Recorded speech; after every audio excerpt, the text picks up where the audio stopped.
What if the oldest artifacts resting silently in our museum halls are far more than passive relics of a dead world? What if they are the lingering remnants of an intentional, carefully guarded design?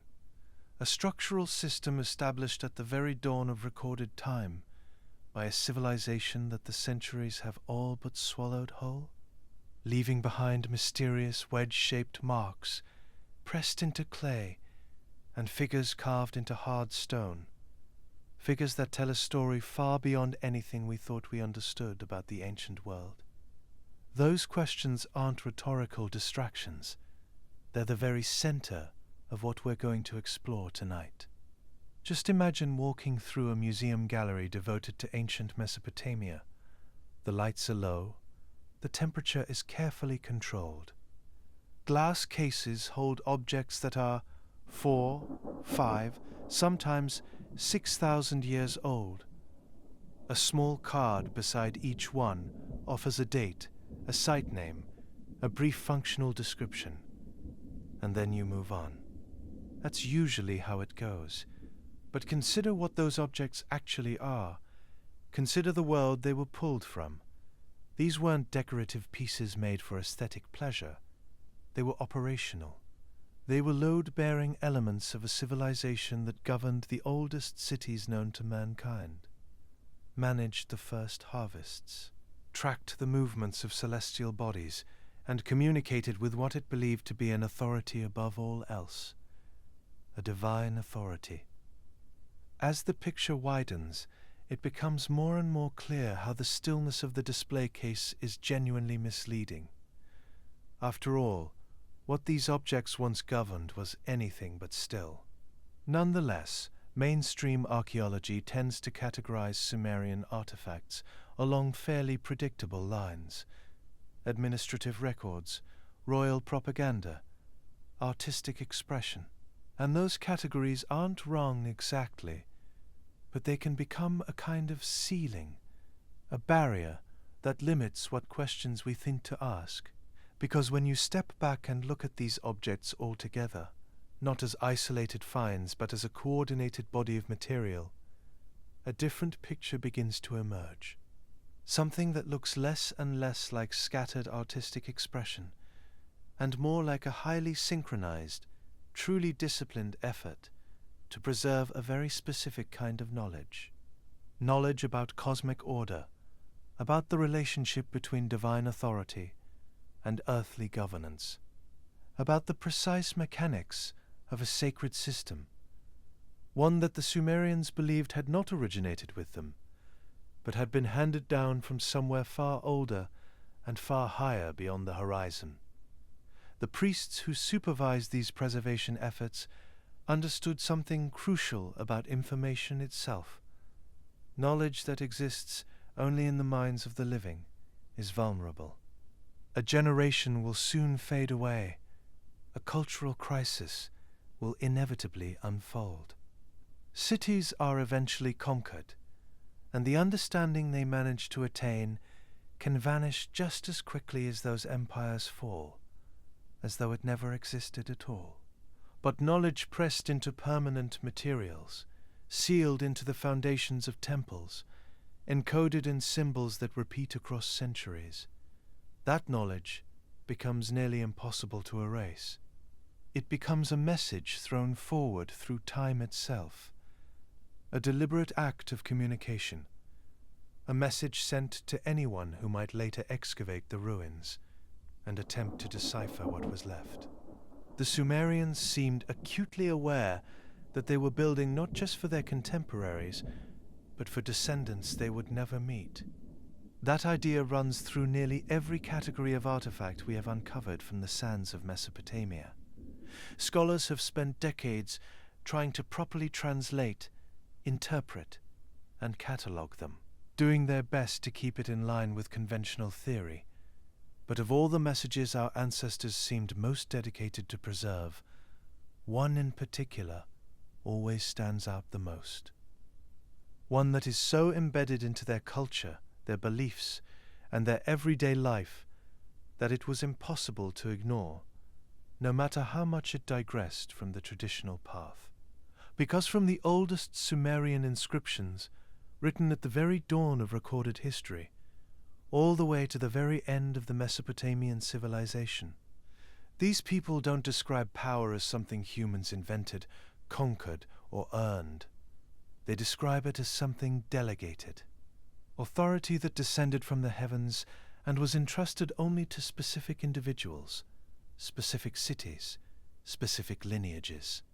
Kingship, in their understanding, had literally fallen from the sky, and the artifacts they left behind seem intentionally designed to make that claim fully visible and eternally permanent.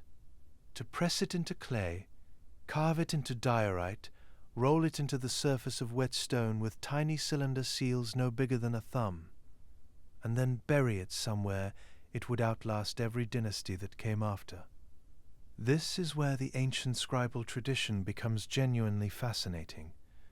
The priesthoods of Sumer weren't simply record keepers in any clerical sense. They were the custodians of a cosmological system that had to be maintained with extraordinary precision. The symbols they carved weren't chosen casually. Multi-horned crowns indicated divine rank, with each additional horn representing a higher tier in the celestial hierarchy. Measuring ropes and rods, held in the hands of seated deities on carved stone reliefs, indicated that the gods themselves were the true architects, that the blueprints for sacred temples didn't originate in human imagination, but they arrived through spiritual experience and divine intervention from the hands of the Anunnaki themselves.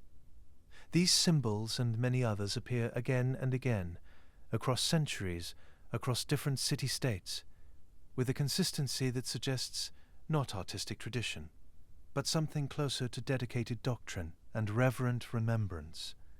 And when you examine the repetition across generations and across the distances between major Sumerian cities, what emerges is not the chaos of independent artistic evolution.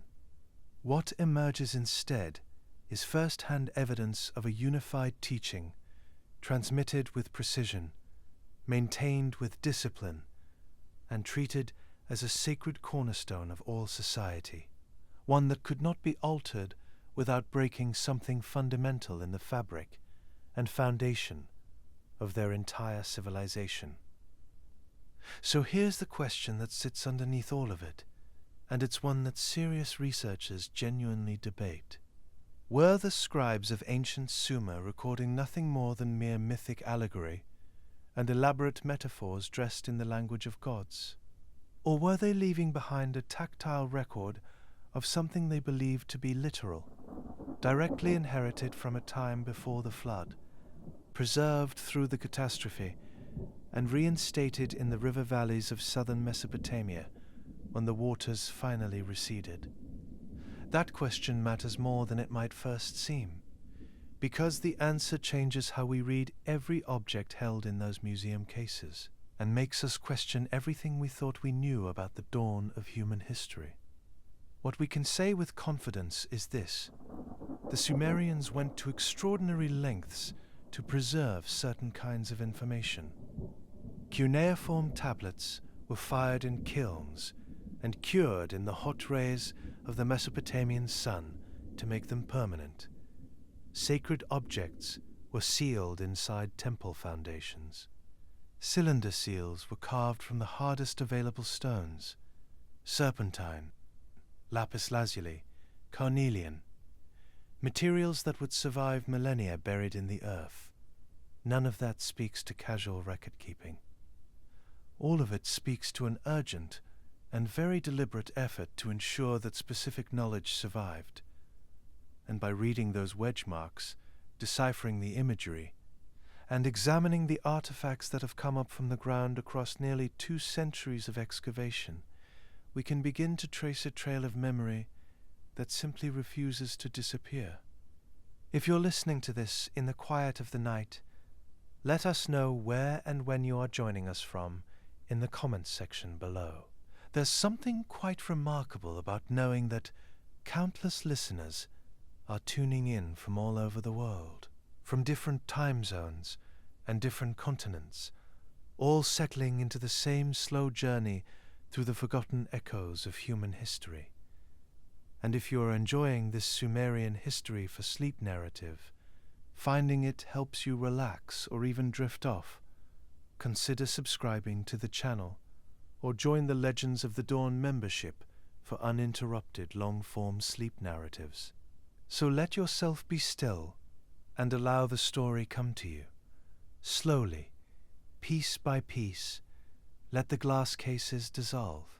Let the climate-controlled hum of the gallery fade, and what replaces it is something older and more alive. The cool, damp air of the Euphrates River valley at night, the faint scent of sun-baked river silt carrying just the trace of cedar incense from a temple somewhere in the dark. Evening mist rising off the water, the low murmur of a civilization that believed it was not alone in the universe, and that left behind extraordinary evidence to prove it. We're going back into that world now, deep into it. And the first place we're going to look is the sun-kissed sands of the solar city of Sippar, where something had been patiently waiting for all to see.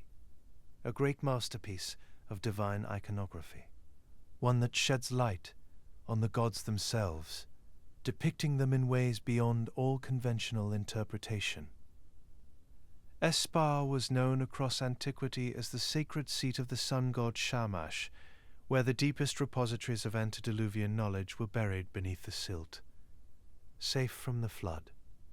Long before later scribes began translating ancient cuneiform into royal archives, the priests of Sippar were meticulously preserving the sacred blueprints, star charts, and divine lineages entrusted to them by the Anunnaki.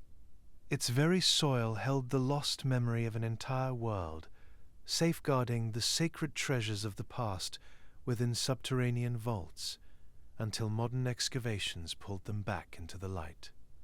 And among these recovered treasures were not merely administrative tallies or legal codes, but profound works of sacred art, capturing the divine architecture of governance itself. Beneath the ancient soil, these physical remnants stood as silent guardians over the sacred heritage of the old world, preserving the visual legacy of those who held the celestial mandate through the ages. But while those subterranean vaults guard the silent remnants of those who carried authority, other artifacts give us a direct window into how the ancients visually rendered the gods themselves.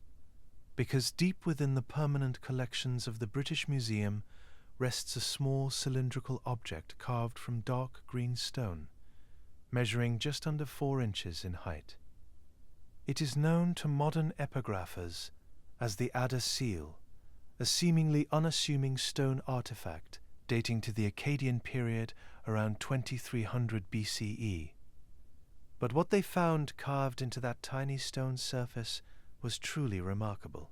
It holds the single most famous visual representation of the core Anunnaki Pantheon, ever to be unearthed from Mesopotamian soil, displaying some of the highest and most revered deities, all placed together in one scene.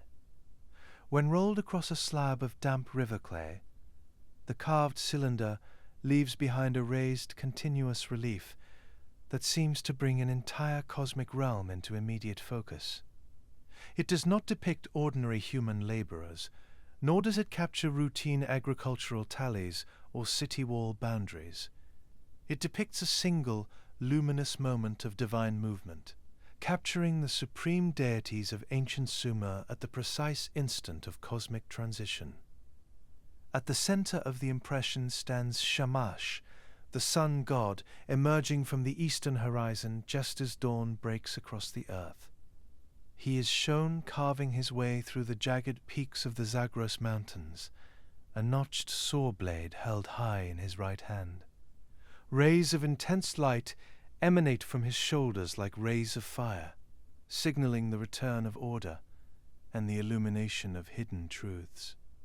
To the ancient mind, Shamash was never simply a physical orb rising in the sky. He was the supreme judge of all of heaven and earth, the deity whose penetrating gaze saw all concealed acts, the god who personally bestowed the sacred arts of divination upon the antediluvian kings of Sippar. And to his left stands the winged goddess Inanna, arrayed in full martial splendor. From her shoulders rise clusters of ceremonial weapons, including blades and maces, symbolizing her absolute authority over conflict, sovereignty, and the rise and fall of entire empires. She holds a cluster of date palms representing the fertile abundance of the land, while stepping upon the back of a crouching lion, her sacred animal herald. Inanna represents the volatile, unpredictable force of divine favor, the very deity whose personal love was said to have elevated Sargon of Akkad from a humble cupbearer to the ruler of the first global empire. Emerging alongside them is Enki, the lord of the subterranean Apsu and master of human creation. He is depicted in his full cosmic iconography, stepping over a mountain peak while streams of fresh water filled with leaping trout flow continuously from his shoulders. Beside him stands his two-faced vizier, Isimud, looking simultaneously toward the divine council and the mortal realm below. Enki's presence on the seal anchors the entire narrative back to the primeval waters of Eridu, serving as a reminder of the deity who first shaped humans from clay, created the 7 Apkallu sages, and whispered behind the reed wall to save humanity from total erasure. What makes the Adda Seal so extraordinary to modern researchers is not merely its artistic precision, but its role as a functional instrument of administrative statecraft. Every major official, high priest, and royal advisor in ancient Sumer carried a personalized cylinder seal, worn around the neck or wrist as a badge of office. When an official pressed the Adda Seal into wet clay, sealing a temple registry or a royal decree, he was placing the direct visual authority of the Anunnaki gods upon the document. This seal and others were an administrative key, transforming ordinary river clay into a legally binding extension of divine order. To tamper with a clay tablet marked by such an impression was not merely a crime against their society, it was sacrilege against the celestial council pictured upon its surface. In these small stone cylinders, we see the absolute collapse of the boundary between administrative record-keeping and esoteric theology. And perhaps that is for a good reason. Perhaps there is no need to look much further than what these artifacts were clearly trying to say in the first place.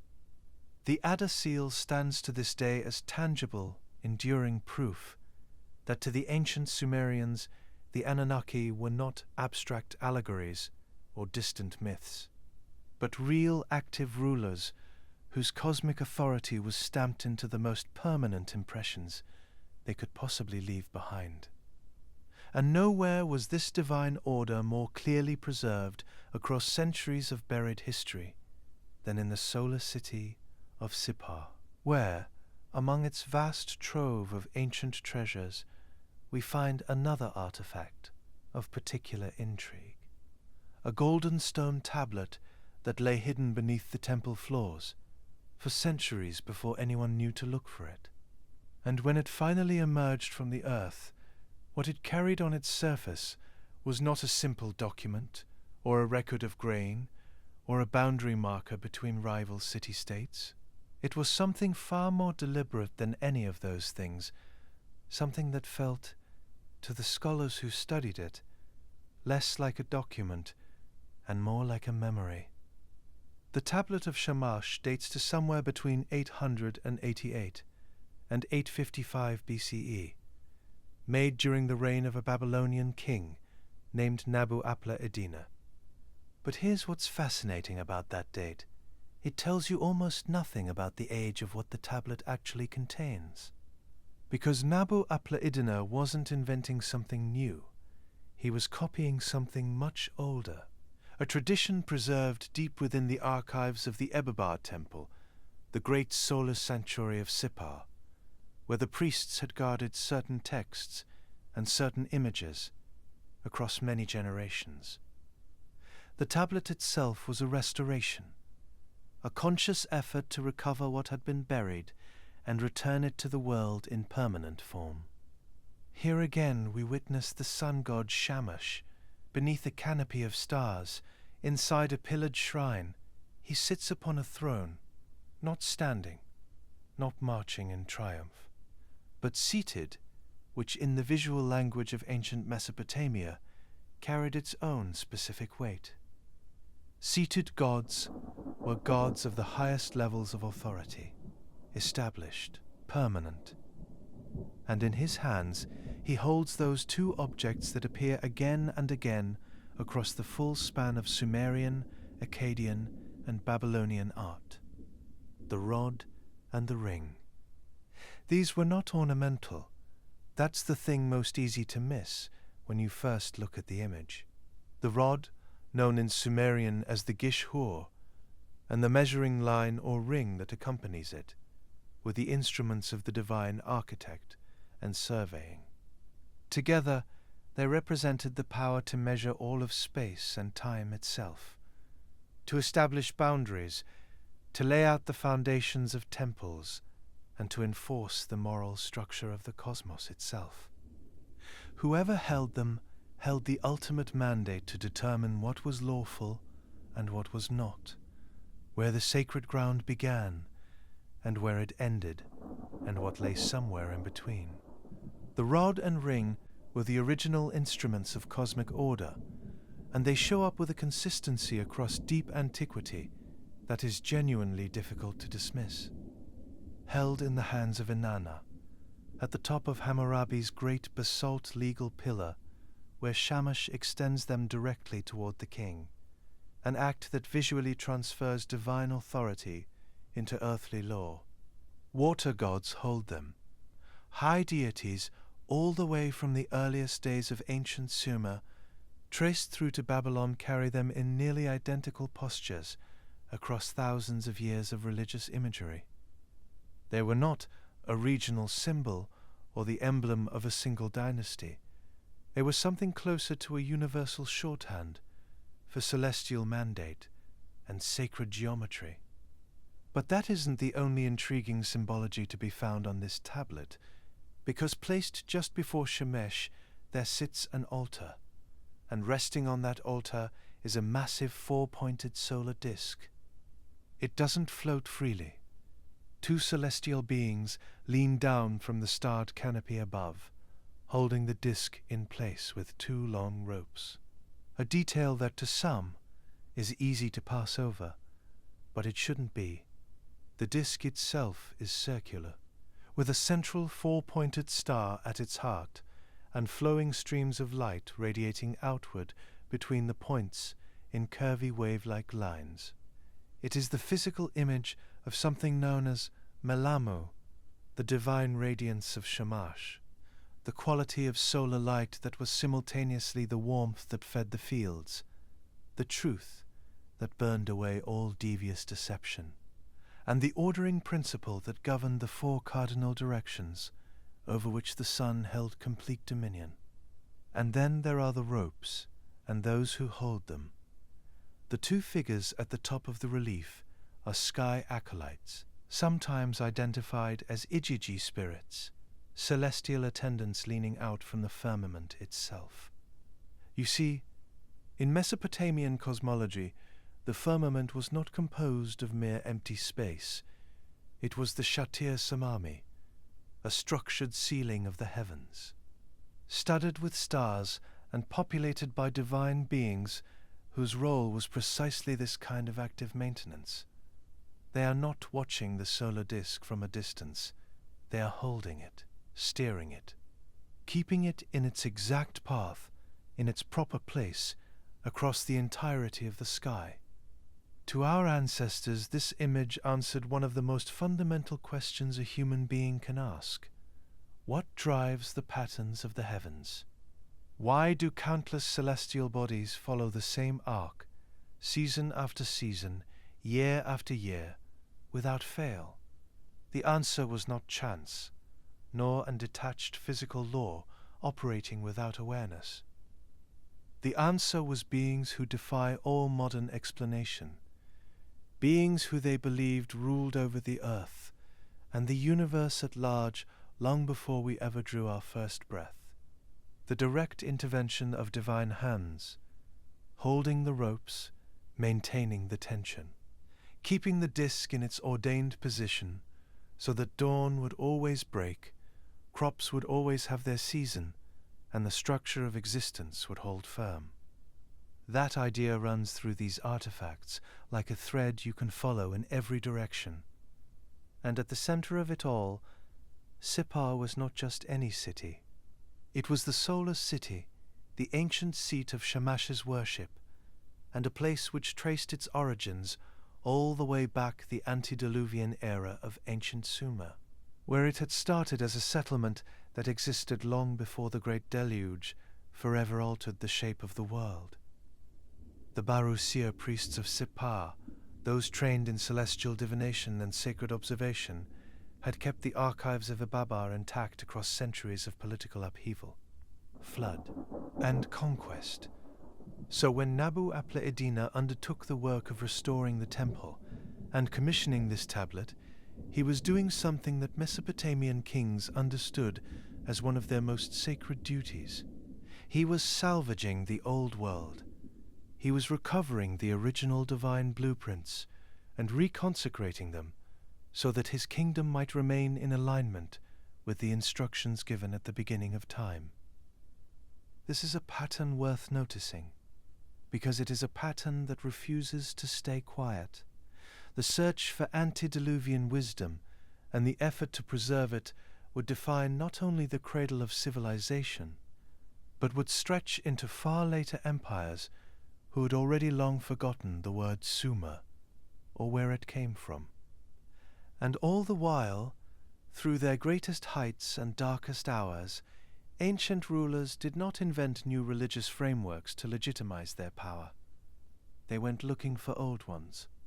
The older the better. A king who could trace his authority back through layers of buried tradition, back to the Anunnaki themselves, was a king whose rule carried legitimate cosmic weight. The act of unearthing and restoring a buried relic was not archaeology in any modern sense. It was a profound ritual, a reconnection, a demonstration that the living king stood in an unbroken line reaching all the way back to the original divine architects of the world. The Tablet of Shamash preserved that connection in stone, in image, in the careful arrangement of rod and ring, and rope placed around something much more than just a radiant disk. But the Anunnaki held dominion over more than just the daylit skies. Their power reached deep into the silent nocturnal shadows and the mysteries of the underworld. And to explore that darker aspect of divine authority, we must turn to another striking remnant of this lost age, where we find a winged goddess of the night, holding those very same symbols of ancient power, a goddess who stands in the dark, watching you. That's the feeling most people describe when they first encounter the Burney Relief. Not quiet admiration, exactly, but something closer to recognition, and the kind of reverence that can only come from beholding unfathomable power, as though whatever she represents has been waiting a very long time to be seen again. The artifact itself is a large terracotta plaque, molded sometime around 1900 to 1800 BCE, and it survives in remarkable condition, considering everything the ancient world threw at it. Her form is rendered in high relief, meaning she projects outward from the surface, three-dimensional, and present in a way that flat carvings simply can't portray. Her elegant wings are spread downward, feathered with careful precision. Her feet are the talons of a great bird of prey. She stands on the backs of two lion-like creatures, and to either side of her, flanking her in stillness and silence so emblematic of their nature, are two owls, wide-eyed, unblinking, facing forward, just as she does. The plaque is just over 40 centimeters wide. It's not monumental in the way a ziggurat is monumental, but there's a density to it, a concentration of symbolic weight that makes its size feel almost irrelevant. Whoever made this was not improvising. Every element placed here was chosen, and chosen carefully. The multi-horned crown resting on her head is the first thing scholars point to when they want to explain who she is, or rather, what she is. In the visual language of ancient Mesopotamia, that crown, the Dingier crown, was the marker of divinity. Not just royalty alone, divinity. Multiple stacked horns arranged in a specific form told anyone who saw the image immediately that the figure wearing it was not human. Not in any ordinary sense. She belongs to a different order of being. And whatever else scholars debate about this figure, that part is not in question. Then there are her hands, raised and extended, each one holding those same symbols we've been tracing across the ages, the rod and ring. Here they appear again, held outward from a winged figure who stands not in the daylit heavens, but in something altogether darker. That repetition is not accidental. It tells us the rod and ring weren't the exclusive property of any single deity. They were the language of supreme power itself. Transferable, inherited, wielded by more than one hand, across far more than one just domain, continuing to signify that the knowledge and divine implements of the Anunnaki gods were still present, long after the floodwaters receded. And here is what makes the Burney Relief genuinely strange. Scholars have debated for decades exactly which goddess this is. The two strongest candidates are Inanna, the Queen of Heaven, and Goddess of Love and War. Others claim it to be representative of her sister Ereshkigal, ruler of the underworld, the great below, the land from which no one returns. Both were figures of immense authority. Both wore the horned crown. Both command the kinds of associations that would explain the lions, the owls, the talons, the wings. The owls in particular lean toward the nocturnal and the chthonic, meaning the deep earthen and underworld qualities. Owls in Mesopotamian thought, much as they are today, were creatures of the night realm. And perhaps their presence here suggests that wherever this goddess rules, it isn't the bright upper realms of the luminous sky. What that ambiguity reveals, though, is something worth sitting with. The fact that it could be either of them, that both sisters fit so naturally into this image, tells us something important about how ancient Sumerian and Babylonian cosmology was structured. Divine authority wasn't divided neatly between light and shadow, between the celebrated and the feared. These cultures somehow maintained a far more profound view of the world as a whole, through spans of time during which most societies forget their foundations entirely. Their beliefs ring out through time like a force in and of itself, bringing together the polarity of the known and the unknown, the dark and the light, into a unified cosmic view that still perplexes scholars to this day. It was whole, complete. The celestial realm and the underworld were both governed, both ordered, both presided over by figures holding the same symbols of measured power. Whatever luminous entities carried in the sky, a version of it also existed in the darkness below. And the lions beneath her feet seemed to only reinforce this. In ancient Mesopotamia, lions weren't just symbols of strength in the general sense. They were specifically associated with divine sovereignty, with the kind of power that tamed the wildest and most dangerous forces in the world. A goddess standing on lions isn't simply resting on them. She is above them. She has mastered what they represent, and she does so with her wings spread, her talons gripping, her eyes open, holding the instruments of cosmic order, while the owls keep their vigil on either side. There's something in this relief that captures what the ancient Sumerians seemed to understand, perhaps more clearly than many later civilizations, about the nature of sacred power. It wasn't only radiant, it wasn't only triumphant and solar and upward reaching. It had a quiet face too, a nocturnal face, one that looked back at you from the deepest depths of the shadows with equal authority as the light. The underworld wasn't the absence of divine order, it was another chamber of it. But whether representing the Queen of Heaven or the ruler of the quiet depths, divine authority required more than symbolic reverence.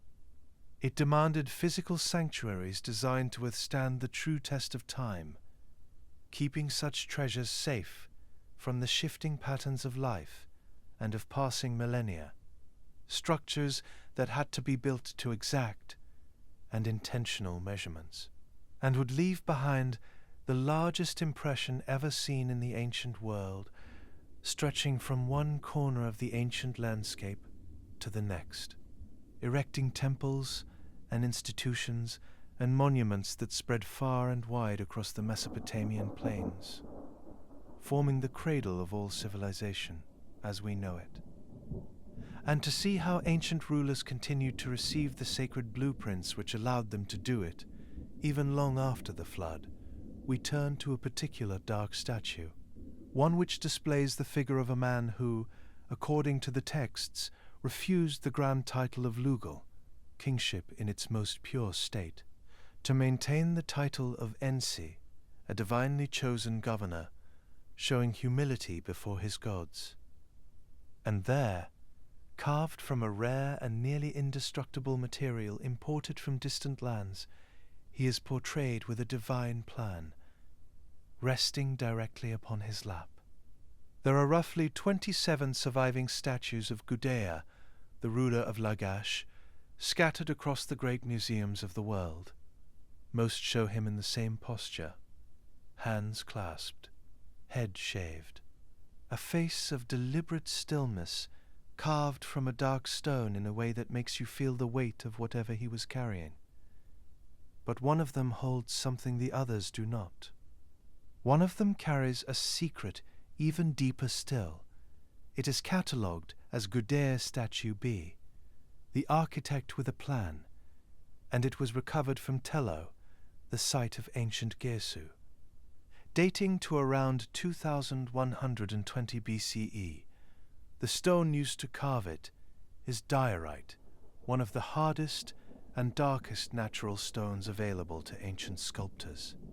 A coarse-grained igneous rock formed by the slow cooling of underground magma. It sits somewhere very close to light granite in terms of its chemical composition, which meant that producing this figure was itself an act of enormous devotion. It required tools, patience, and skill of a kind that took generations to develop. The statue now rests in the Louvre in Paris, and if you've seen photographs of it, you may have noticed one seemingly small detail almost immediately. Resting across the seated king's lap, carved directly into the diorite, is a flat stone surface upon which is a drawn-to-scale architectural plan. Beside it sits a stylus, and beside that a graduated ruler, the kind a draftsman would use to measure precise distances. Gudea is not just praying or making a common administrative record. He is holding the blueprint for a temple, and behind it lies the secret to how he established harmony within his city. Because what makes this all so fascinating is that the cuneiform cylinders of Gudea are inscribed with his own account of what happened, telling us exactly where that blueprint came from. And it wasn't from any ordinary human architect.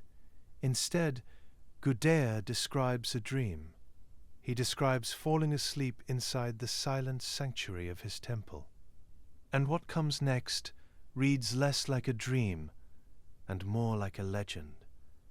A giant figure appears to him with wings spread wide, a divine crown upon his head. Ningirsu, the god of agriculture, thunder, and storms, the patron deity of the city-state of Lagash. And in this account, Ningirsu speaks directly to the sleeping king, commanding him to build his house, to construct the great temple known as Ininu, the white thunderbird, and to build it according to specific measurements, oriented to specific alignments, in a very specific way. That alone would be remarkable enough, but the vision continues. Standing beside the commanding god, Gudea sees the goddess Nisaba. She holds a stylus made of lapis lazuli, and she is studying a clay tablet covered not in text, but in stars, the heavens themselves, laid flat in her very hands. And nearby stands the god Nindub, who is also holding a lapis lazuli tablet, and on that tablet he is carving a blueprint. Not a symbolic gesture, an actual architectural plan drawn from the cosmic alignments Nisaba is reading above. What Gudea was said to have received in this dream was not a general instruction to build something beautiful. It was a set of plans derived directly from the geometry of the night sky by the very gods who helped to keep the cosmic order in line. Imagine coming across that as a scholar sitting in a dusty library in some small corner of the world. What do you do with that? How do you sit with the idea that one of the earliest surviving architectural drawings in human history was presented to its builder as a transcript of celestial coordinates and designed by immortal beings that were beyond this realm? The floor plan on Gudea's lap is no ordinary symbolic reflection of an administration that has long since been forgotten. It was placed there deliberately to show that the ruler was not the designer. He was the executor. The plans originated somewhere above the visible world and passed through a devoted ruler's dream in vision before it arrived on earth. The king's role was to translate what the heavens had intended into what the earth could hold, a physical structure whose dimensions weren't chosen by men but handed down from the divine order of the cosmos itself. It is a story seen more than once throughout these records, tracing all the way back to the divine knowledge bestowed upon King Enmeduranki in Sippar. And it's stories like this where the real conversation about ancient Mesopotamian temples begins to shift. Because for a long time, the assumption was that temples were primarily symbolic, places of worship built large to impress, a display of wealth and of power. But the Gudea cylinders push back against that reading yet again during even later phases of their culture. And time again, what they describe sounds less like a monument and more like an instrument. A structure whose placement, orientation, and measurements were intentionally designed to anchor a specific celestial alignment to a specific point on the ground. These ziggurats weren't just tributes to the gods. They were a kind of fixed point where the geometry of deep space met the soil of the earth at a precisely calculated intersection. And something else becomes clear when you look at the statue a little more closely and take some time to reflect on the man instead of the myth. A realization which somehow just seems to solidify his account. Gudea's expression carries none of the pride you might expect from someone who built one of the great temples of the ancient world. His hands are folded, his head is slightly bowed. He looks less like a king displaying what he accomplished, and more like a craftsman who understood that the design itself was never his to claim. The blueprints on his lap belonged to Ningirsu. His were only the hands that saw the god's vision to fruition, their vision, the grand universal plans of the Anunnaki. Building these sanctuaries anchored divine order to the physical earth, creating places where the heavens and the ground beneath your feet were understood to meet. But when kings led their armies out beyond those temple walls to protect their sanctuaries from very real earthly threats and expand their power, they even claimed that the gods themselves marched with them. Here, we turn to a massive limestone stele, where a god holds the fate of entire empires in his open hands. Discovered in the same mounds of Tello, in the buried remains of Girsu, where French excavators in the late 19th century began lifting fragments of carved limestone from the earth. There they found dozens of broken pieces, scattered and separated by centuries of collapse and shifting soils. And as archaeologists slowly assembled those shattered slabs, what materialized across the stone surface was something that stopped everyone who saw it all come together. How it had divided the visible world into two separate planes of reality and placed both of them on the same stone, side by side, as if to say that one could not exist without the other. This is the Stele of the Vultures, also called the Victory Stele of Eonatum. Carved around 2450 BCE, and it is one of the earliest historical monuments ever discovered.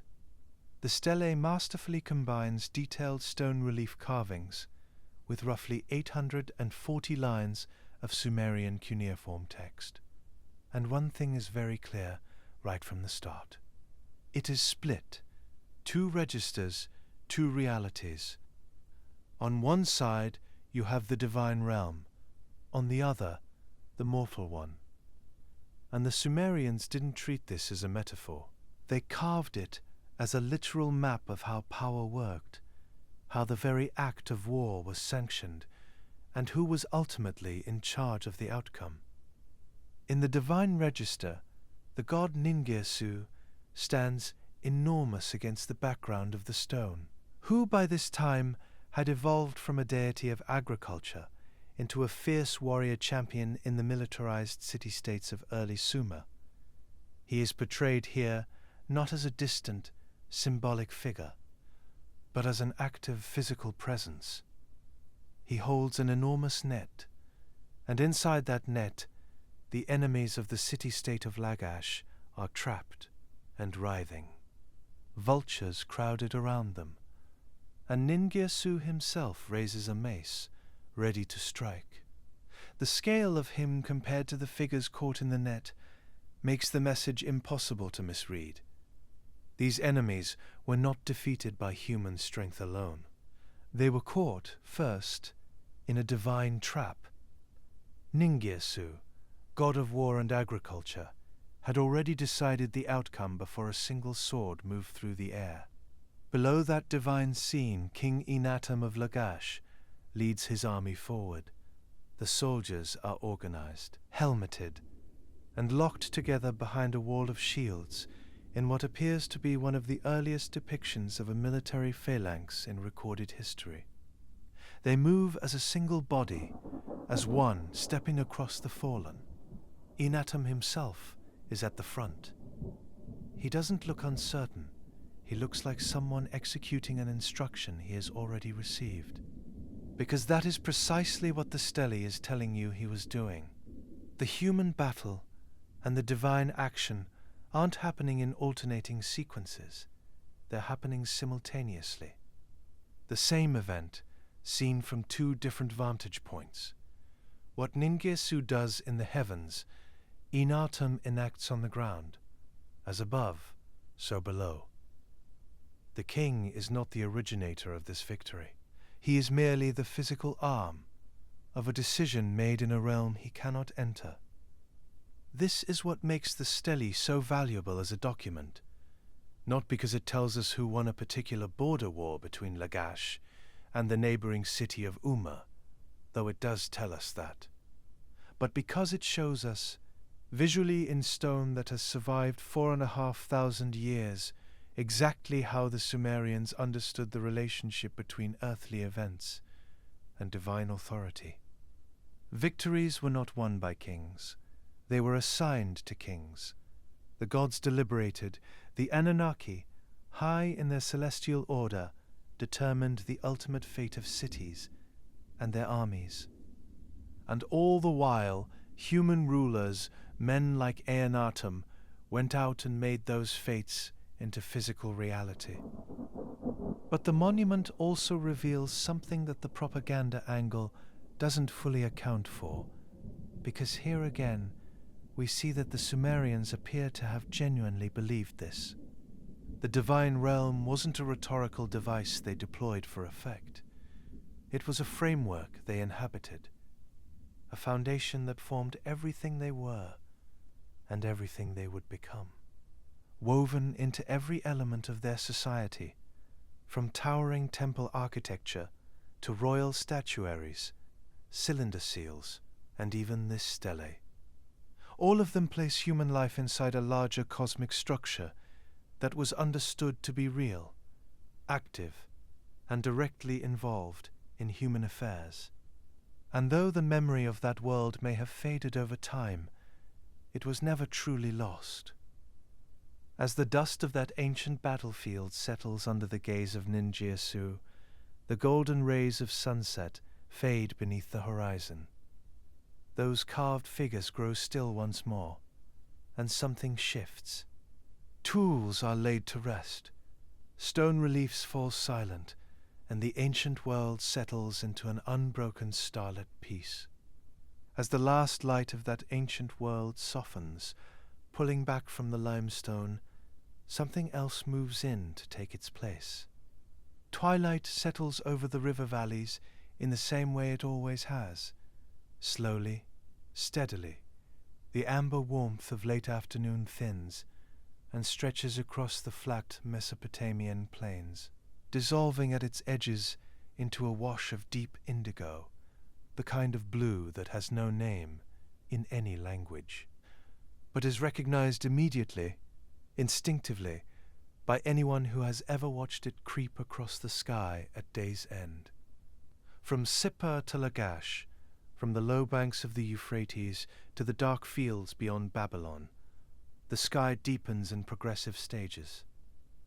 Stars appear one at a time, as if testing the darkness before committing to it, and then, gradually, the whole vault above the ancient world fills with them, silent, steady, turning with the same slow patience they have always had. The hearth fires come alive inside quiet clay courtyards. A cool breeze moves through the date palm groves along the river, carrying with it the smell of damp earth and something green and alive.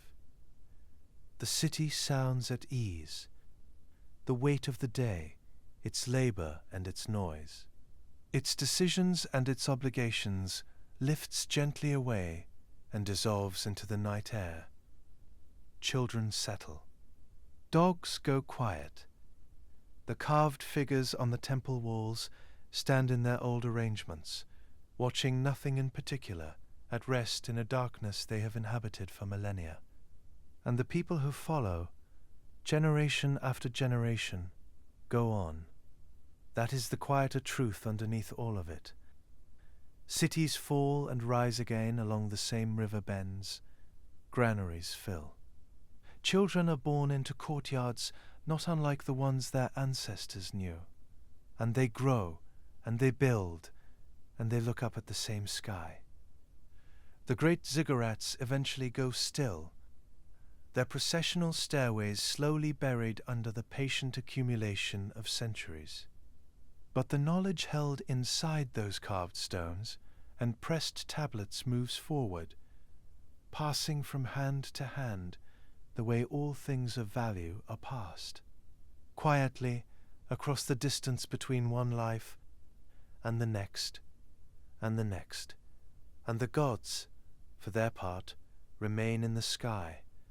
That is where they were always understood to be, not absent, simply above it all, maintaining a kind of watchful order that does not require acknowledgement to continue functioning. The moon follows its counted path, the planets move through their stations, and the people below, across every age, in every language, keep looking up. Something in the act of watching the sky connects all of them. The ancient Sumerian astronomer, with his clay tablet, the shepherd counting stars from a hillside, and anyone lying still in the dark tonight, letting their thoughts grow quiet and drifting closer towards sleep. There is a comfort in that continuity, if you let yourself feel it, the sense that you are not outside of history, looking at something distant and finished, but held closely within it, part of the same long and eternally slow current that has been moving since before writing existed to record its direction, its path, its innermost essence. Time does not rush here. It moves the way a wide river moves, with enormous power and no visible urgency, carrying everything forward on a surface that stays perfectly calm, even when the depths are in motion. The ancient relics rest now beneath the soil of the Near East. The tablets are still. The cylinder seals that press their intricate images into soft clay 10,000 times are tucked away in museum drawers, and glass cases, patient in the dark.